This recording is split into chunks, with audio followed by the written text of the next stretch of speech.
नमस्कार दोस्तों, मेरे YouTube चैनल ज्ञान का समाचार में आप सभी का बहुत बहुत स्वागत है। यह एक बहुत अच्छी कहानी है।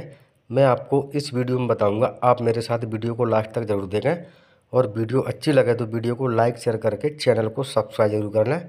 तो चलिए वीडियो को शुरू करते हैं। पंचतंत्र की कहानी, किसान और सांप। एक गांव में एक किसान रहता था। उसकी सारी ज़मीन पिछले 2-3 सालों से सूखे की मार झेल रही थी और वो पूरी तरह सूख चुकी थी। सर्दी का मौसम आ चुका था। किसान पेड़ के नीचे आराम कर रहा था। शाम हो चुकी थी। तभी उसकी नज़र पास बने बिल पर गई। वहाँ एक सांप अपना फन उठाए बैठा था। किसान के मन में एक बात आई कि यह सांप तो सालों से यही रहता होगा, लेकिन मैंने इसकी कभी पूजा नहीं की और शायद यही वजह है कि मेरी सारी ज़मीन सूख चुकी है। किसान ने ठान लिया कि मैं हर रोज़ सांप की पूजा किया करूँगा।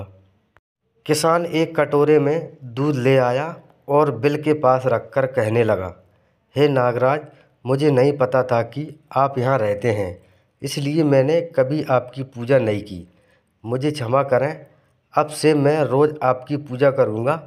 किसान सोने चला गया। सुबह देखा तो उस दूध के कटोरे में कुछ चमक रहा था। पास जाकर किसान ने देखा तो वह सोने का सिक्का था। अब तो यह रोज़ का सिलसिला हो गया था।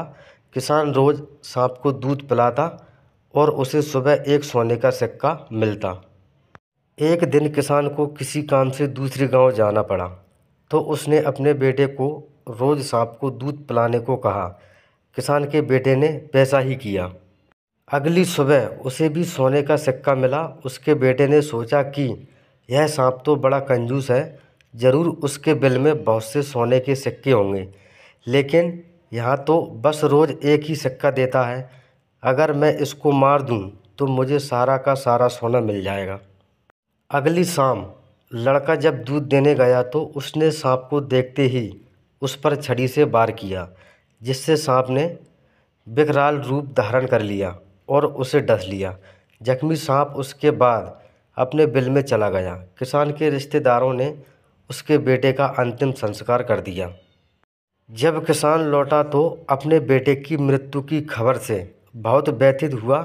उसे सांप पर भी बहुत क्रोध आया, लेकिन सांप ने उसे सारी सच्चाई बताई तो किसान ने कहा, मुझे पता है कि गलती मेरे बेटे की थी, उसकी तरफ से मैं माफ़ी मांगता हूँ।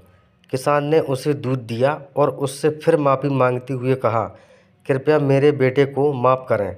सांप ने कहा, उन लकड़ियों के ढेर को और मेरे सिर को देखो, दरअसल यह ना तो तुम्हारे बेटे का दोष था और ना ही मेरा।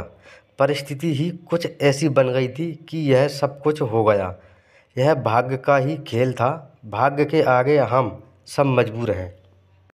सीख यह सच है कि भाग्य अपना खेल खेलता है, लेकिन हमारे कर्म भी मायने रखते हैं। लालच का फल हमेशा बुरा ही होता है। कभी भी लालच में आकर ऐसा काम नहीं करना चाहिए जिससे दूसरों को हानि पहुंचने की सोचें, वरना लेने के देने पड़ सकते हैं। तो दोस्तों, मेरी वीडियो अच्छी लगी हो तो नीचे कमेंट बॉक्स में ज़रूर बताएं। धन्यवाद।